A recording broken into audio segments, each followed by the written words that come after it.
I never imagined that my life would take such a dramatic turn just as I was grappling with the loss of my beloved grandfather. His passing left a void in my heart, a void that seemed to expand with each passing day. My husband, Alex, had been my pillar through this tough time, but even he couldn't feel the emptiness that lingered within me. The day we moved into my grandfather's house was supposed to be a new beginning. The old creaky house filled with a lifetime of memories was now mine. As I wandered through the familiar rooms, each corner whispered tales of my childhood, of days spent in my grandfather's loving company. But the nostalgia was short-lived. Alex's sister Clara, a 21-year-old college student, was always a bit of a mystery to me. Her vibrant lifestyle and her expensive tastes were topics Alex often avoided. I knew they were close, but I never realized the extent of it until that day. "We're here," Alex announced cheerfully as he walked in.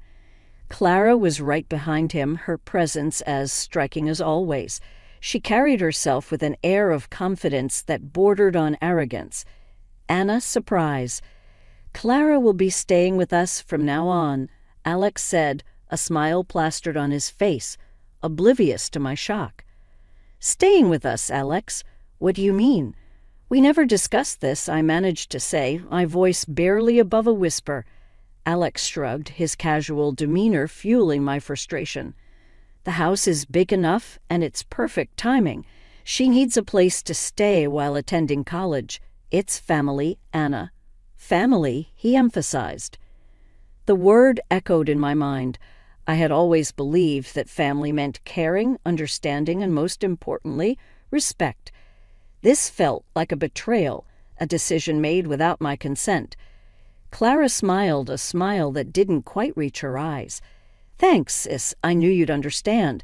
Family should stick together, right?" Her words stung. They weren't the words of a grateful sister-in-law. They were the words of someone who had already claimed victory, someone who knew they had the upper hand. I wanted to protest, to tell them that this was not their decision to make, that this was my grandfather's house, a place of cherished memories, not a boarding house at the whims of my husband's sister. But I remained silent. The grief of my grandfather's passing still weighed heavily on me, and I didn't have the strength to argue. I simply nodded, a hollow gesture of acceptance. As Clara pranced around the house, claiming her space, I felt a growing sense of unease. This was not the fresh start I had envisioned. This was the beginning of an unwelcome intrusion that threatened to disrupt the fragile peace I was desperately clinging to. Little did I know this was just the tip of the iceberg. The real storm was yet to come. Life in the house took a sharp turn with Clara's arrival.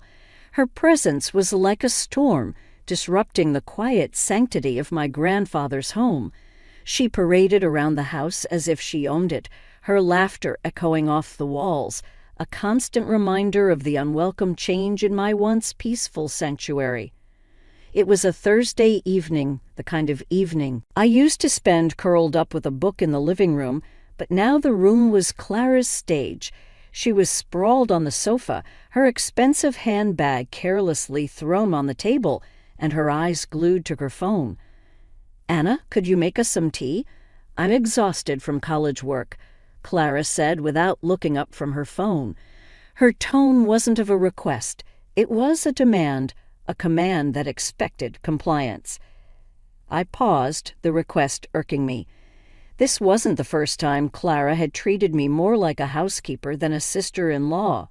"Sure, Clara, I'll make some tea," I said as I busied myself in the kitchen. I could hear Clara chatting away on a video call, her voice dripping with false sweetness that she never showed me.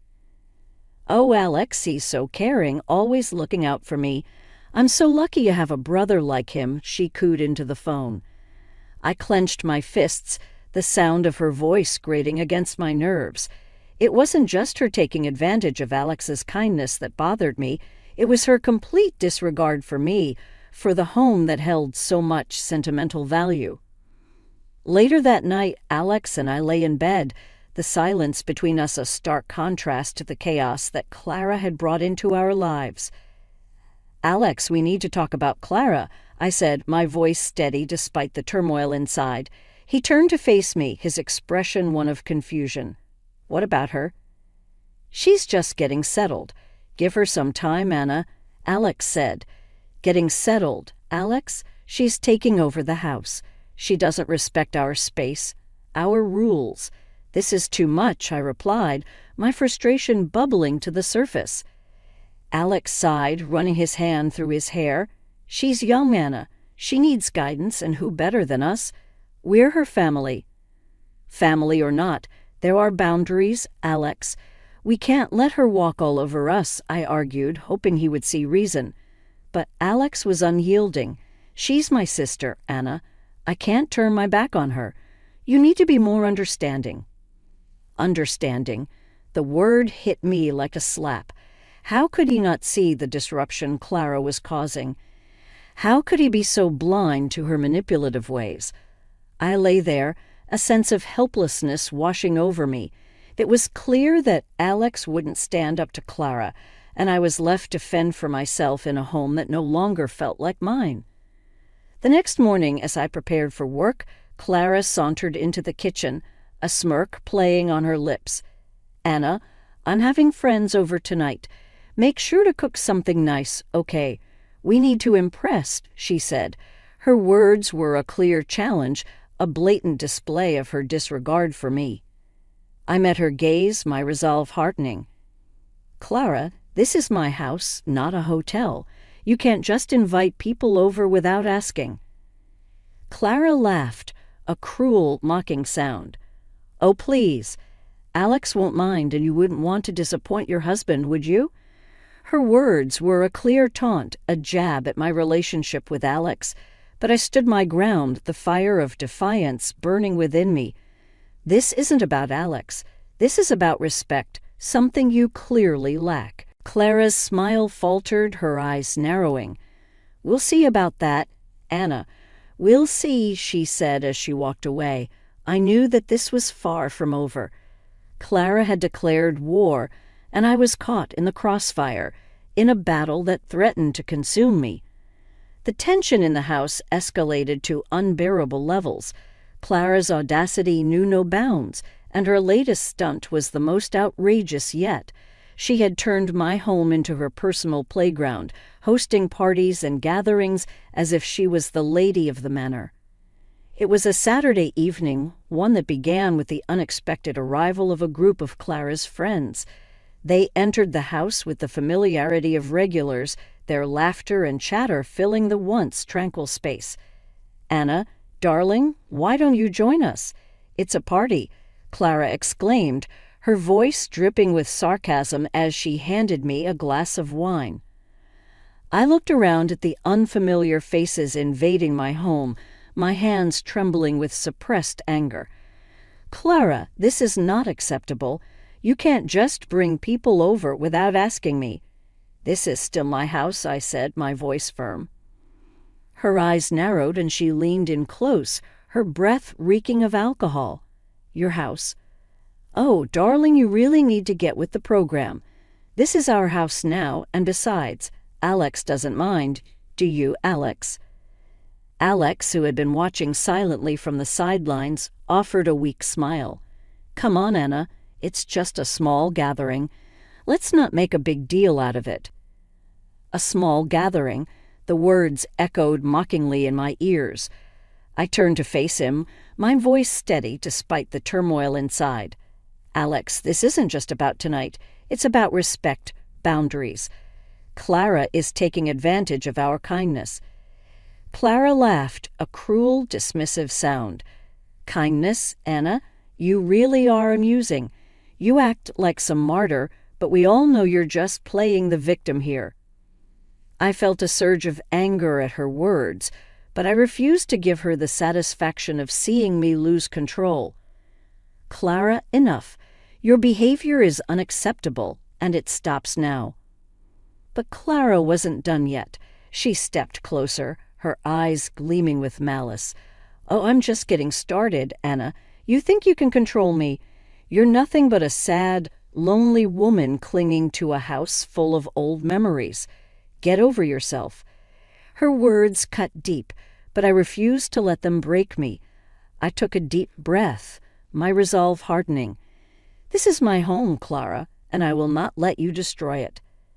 There was a moment of silence, a tense standoff between us. Clara's smile faltered, her confident facade cracking ever so slightly. "Fine. Have it your way, Anna. But remember, you're not the only one living here now. And as long as I'm here, you'll never have peace." With that, she turned on her heel and rejoined her friends, leaving me standing there, a mixture of anger and determination coursing through me. I knew then that this was more than just a battle over a house.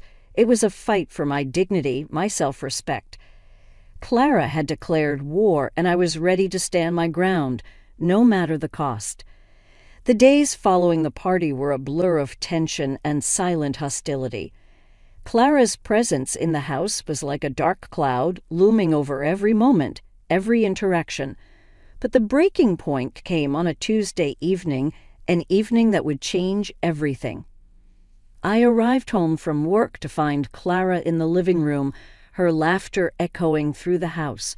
She was on a call, her words laced with venom. "Can you believe Anna? She's so pathetic, acting like she owns the place. But don't worry, I've got it all under control." I froze, her words sending a chill down my spine. This was more than just petty sibling rivalry. This was calculated manipulation. I stepped into the room, my presence unnoticed. Clara continued, unaware of my eavesdropping. "Yeah, she's so easy to wind up. A few words here, a few actions there, and she's like a puppet on a string." I clenched my fists, the anger boiling inside me. This was not just disrespect. This was betrayal. As Clara ended her call, she finally noticed me. Her smile faltered, a flicker of panic crossing her face. "Anna, I didn't see you there. How long have you been standing there?" "Long enough," I replied, my voice cold and steady. "Long enough to hear your true feelings about me." Clara regained her composure, her smile returning, but it was a smile devoid of warmth. "Oh, Anna, you're taking it all wrong. It was just a joke, you know, between friends." "A joke?" I countered, my voice rising in anger. "Clara, you've been playing games since you arrived. You've turned my home into a circus, and now I find out you've been plotting against me all along." She shrugged, her arrogance unshaken. "Plotting, Anna? You're being dramatic. I'm just living my life, and you happen to be in it." I took a step closer, my resolve strengthening. "No, Clara, this ends now. I won't be manipulated or ridiculed in my own home. I want you out." Clara laughed, a sound that sent shivers down my spine. "Oh, Anna, you really are amusing. You think you can kick me out? Alex would never allow it. And let's not forget this house is as much mine as it is yours." Her words were a blow, but I stood my ground. "This is my grandfather's house, Clara, my inheritance, and I will not let you ruin it." Clara's smile vanished, her true nature emerging. "Your inheritance? Please, you're nothing but a leech living off an old man's money. Without this house, you're nothing." I felt a surge of anger, but I refused to let it consume me. "Clara, you've crossed a line. This is not just about the house. It's about respect, something you clearly lack." Her eyes narrowed, her voice dripping with malice. "Respect from you? I don't need it. I have everything I need right here, and there's nothing you can do about it." But as Clara turned away, a smug smile on her face, I knew this was far from over. I had heard her true intentions, her malicious plans, and I was determined to fight back, to protect what was rightfully mine. The battle lines were drawn, and I was ready to face whatever came next. Clara had underestimated me, and she would soon learn that I was not one to be trifled with. The revelation of Clara's true nature was a bitter pill to swallow, but what followed was even more devastating. Alex's blind support for his sister became increasingly apparent, driving a wedge between us that seemed insurmountable. It was a rainy Wednesday evening when the final straw broke. I had come home late from work, tired and drenched, to find Clara and Alex in the kitchen, laughing and cooking together, a picture of familial bliss. "Anna, you're back." "Look, Clara's teaching me how to make her famous lasagna," Alex said, his voice filled with a warmth that had been missing in our interactions. I looked at Clara, who gave me a smug smile, as if flaunting her victory. "Yes, Anna, it's important to keep family bonds strong, don't you think?" she said, her words dripping with hypocrisy. "Family bonds? Is that what you call this, Clara? Manipulating Alex against me?" I exclaimed, my frustration reaching its peak. Clara interjected, her voice sickeningly sweet. "Anna, I think you're overreacting. We're just spending some quality time together. You're always so busy after all." I felt a pang of betrayal. Alex, who had once been my partner, my confidant, now stood there, a stranger, blinded by his sister's deceit. "Alex, you need to see what's happening here. Clara is using you, and you're letting her," I pleaded, hoping for a glimpse of understanding. But Alex shook his head, his patience wearing thin. "Enough, Anna. I'm tired of your accusations. Clara is my sister, and I won't turn my back on her." The room fell silent, the air heavy with unspoken words and broken trust. I looked at Alex, then at Clara, and realized the painful truth. I was alone in this battle. "I see," I said, my voice barely a whisper. "I see where your loyalties lie, Alex."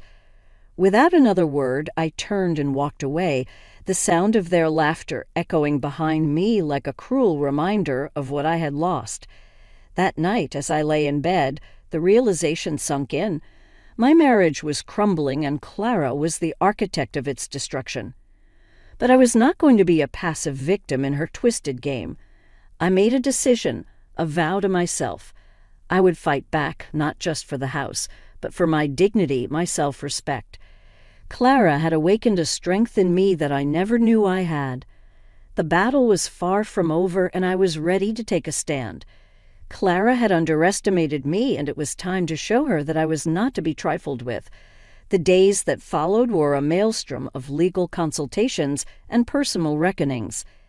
The house, my grandfather's legacy, had become a battlefield, with Clara and Alex firmly entrenched on one side and me isolated on the other.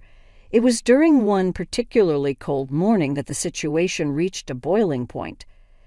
I had just finished a call with my lawyer, discussing the complexities of the inheritance and my rights, when Clara breezed into the room, her usual air of arrogance surrounding her. Anna still playing the poor little victim. "It's getting old, you know," Clara taunted, a smirk playing on her lips.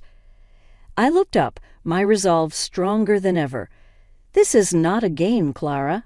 I'm fighting for what's rightfully mine." She laughed, a sound that grated on my nerves. "Rightfully yours. Please, you're just clinging to this old house because you have nothing else. But let me tell you, Anna, you're not going to win this." Her confidence was infuriating, but I refused to be intimidated. "I'm not interested in winning or losing, Clara. I'm interested in justice, and I will not let you and Alex take away what my grandfather left for me." Clara's expression darkened, her facade slipping for a moment. "Justice? You think you deserve anything? You're nothing but a leech living off the memory of a dead man." Her words were meant to wound, but I stood my ground. "I am fighting for my rights, Clara, and I won't be bullied or belittled by you," I declared, my voice unwavering. Alex, who had been silent until now, finally spoke up. "Anna, why can't you just let it go? We're family. We should be sticking together, not tearing each other apart." "Family," I repeated, the word bitter in my mouth. "This is not how family treats each other, Alex. You've chosen Clara's side over mine, and now I'm left with no choice but to fight back." Clara interjected, her voice dripping with disdain. "Fight all you want, Anna, but in the end, you'll be left with nothing. You're alone in this." Her words echoed in the empty room, a stark reminder of the loneliness that had enveloped me. But I was not deterred. "Alone or not, I will stand my ground," I declared, my voice steady. "And I will see this through to the end." As I walked away, leaving Clara and Alex in stunned silence, I knew that the battle ahead would be challenging, but I was ready for it. I had to be, for my grandfather, for the house, and for myself. The day of reckoning had finally arrived. Armed with legal advice and a newfound determination, I confronted them in the living room. "Clara, Alex, I've made my decision. I'm filing for a legal eviction. This house is my property, and I will not be forced out of it." Clara's smirk vanished, replaced by a look of incredulity. "Eviction? You wouldn't dare," she exclaimed, turning to Alex for support. But Alex, for once, seemed lost for words. The reality of the situation was finally dawning on him. "This is not just about the house anymore," I continued, my voice resolute. "It's about respect, and the complete lack of it from both of you. I've tolerated enough." Clara's composure crumbled, her voice rising in panic. "You can't do this to me, Anna. Where will I go?" Alex looked between us, the conflict evident on his face. "Anna, please, let's talk about this. We can find a solution." "The time for talking is over, Alex. You made your choice, and now I've made mine," I replied, the finality in my voice leaving no room for argument. The legal process was swift and unforgiving. Clara was forced to leave, her protests and pleas falling on deaf ears. Alex, caught in the crossfire of his own making, could only watch as his sister's world crumbled. But the victory was bittersweet. The house was mine again, but it was a hollow triumph. The walls echoed with the ghosts of a marriage that once promised a lifetime of companionship. In the aftermath, Clara's true nature became the talk of the town. Her reputation, built on lies and manipulation, unraveled, leaving her isolated and scorned. Karma had caught up with her, and the price was steep. As for me, I stood in the quiet house, a fortress reclaimed but scarred from battle. The memories of my grandfather, once a source of comfort, now served as a reminder of the strength that lay within me. I had fought for my dignity and won. The path ahead was uncertain, but I was no longer the woman who had allowed herself to be manipulated and disrespected. I was stronger, wiser, and ready to face whatever the future held. The house, my grandfather's legacy, was once again a sanctuary, a place where I could heal and rebuild, and in its silent halls I found peace, a peace that had eluded me for so long.